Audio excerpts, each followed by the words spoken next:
Right then, this is a quick walk around video for an absolutely stunning Honda HR-V. It's a 1.6 diesel EX top of the range car, finished in white, but it's got the exterior styling pack, front and rear extended bumpers, the side steps there as well, 18-inch optional alloys. It looks absolutely gorgeous. 69,000 miles in really lovely condition. Apologies for that, just wait for the car to go past. Coming to the front of the car, looks absolutely lovely. That deep spoiler just adds a little bit of substance to the car. So it's literally just starting to rain, which is a shame, but in all honesty, it doesn't really matter on this video because the car is lovely. Bonnet hardly exhibits a stone chip anywhere. Near side of the car, beautifully smooth in the panels. Can't see any obvious indentations.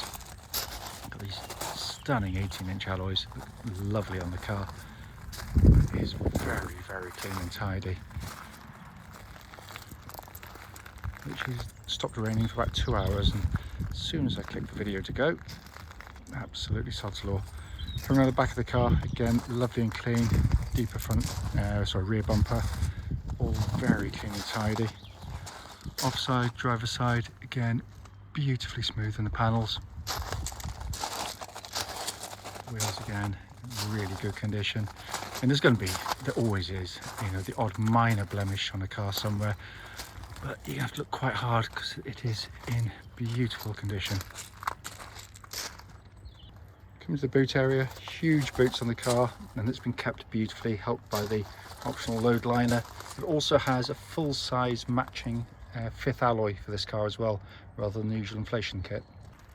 Coming to the back of the car, this is where HRVs and cars of their ilk tend to let themselves down, because this is where the kids sit. And yet the leatherwork looks pretty much like new back here.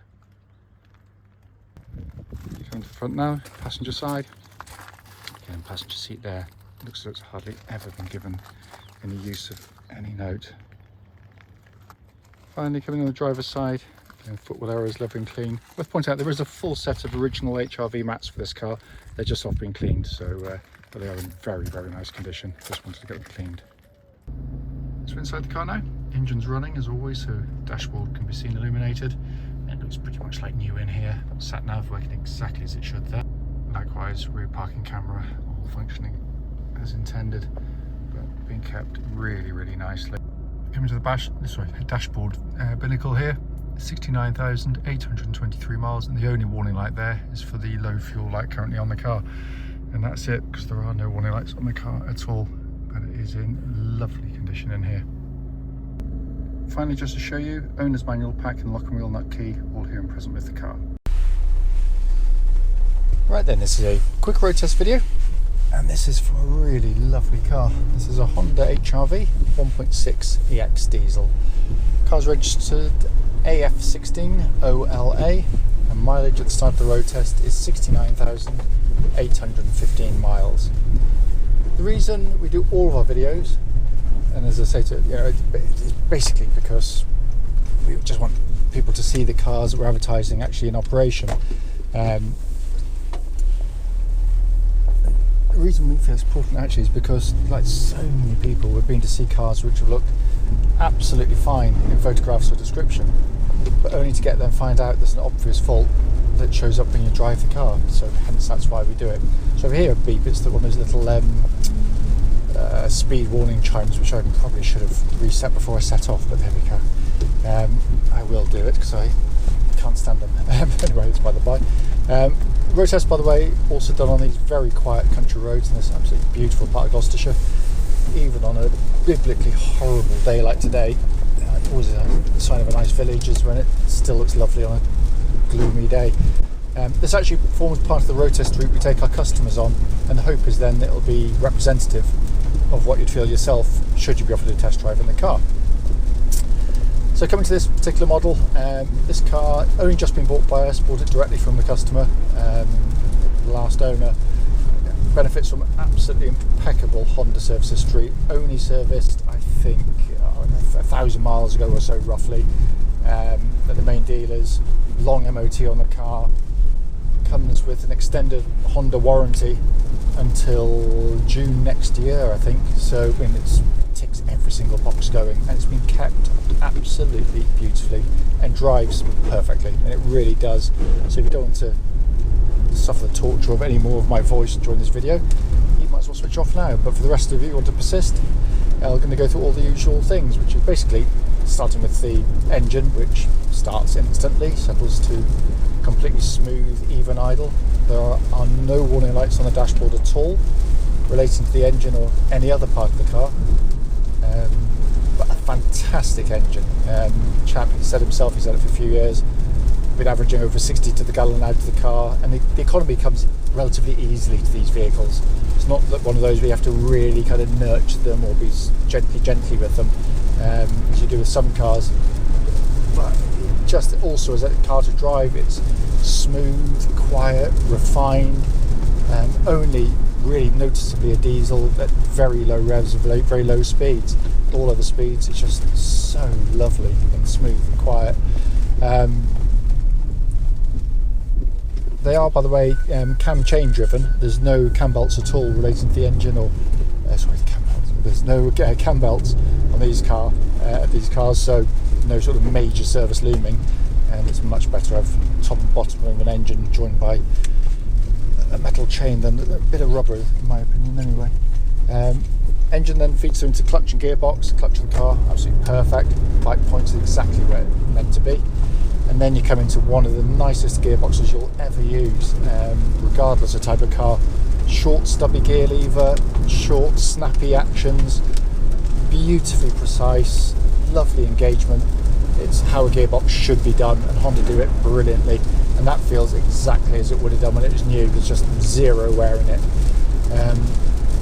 Coming to the steering and suspension of the car, first and foremost, steering track's absolutely dead straight. There's no vibrations at this speed, or any speed up to the legal limit actually. The steering's always been lovely on these. It's nicely weighted. It's not that kind of horribly over-light power steering which you get on some cars. It's actually got some meatiness to it. But when you go through the corners, minimal movement of the steering required. So when you go a corner like this, pick your spot, turn in, absolutely so precise and accurate. It's lovely. And the chassis works brilliantly with it, because the chassis, again, very little body roll going through the corners. Body control's brilliant. It remains poised, confident, very agile for this type of car as well, actually. But it still allows for this very settled, comfortable ride. It's compliant without being harsh, and it absorbs, the minor imperfections of the road very, very well indeed.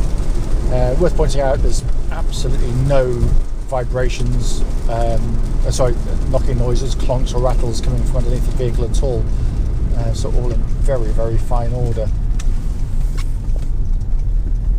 Get up to speed in a second. Just give I know the brakes are very good, but I'll just give them a little bit of a sort of a shove.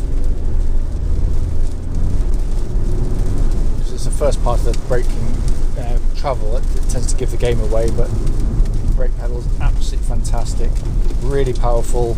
There's no pulsing or vibrations at all coming back to the brake pedals, all in fine fettle. Finally, coming inside, and I apologise because it's just turned horrible today. It's a bit dark inside on the video. It's been kept in beautiful condition in here. Lovely interiors, very well built. No squeaks, no rattles from inside the car.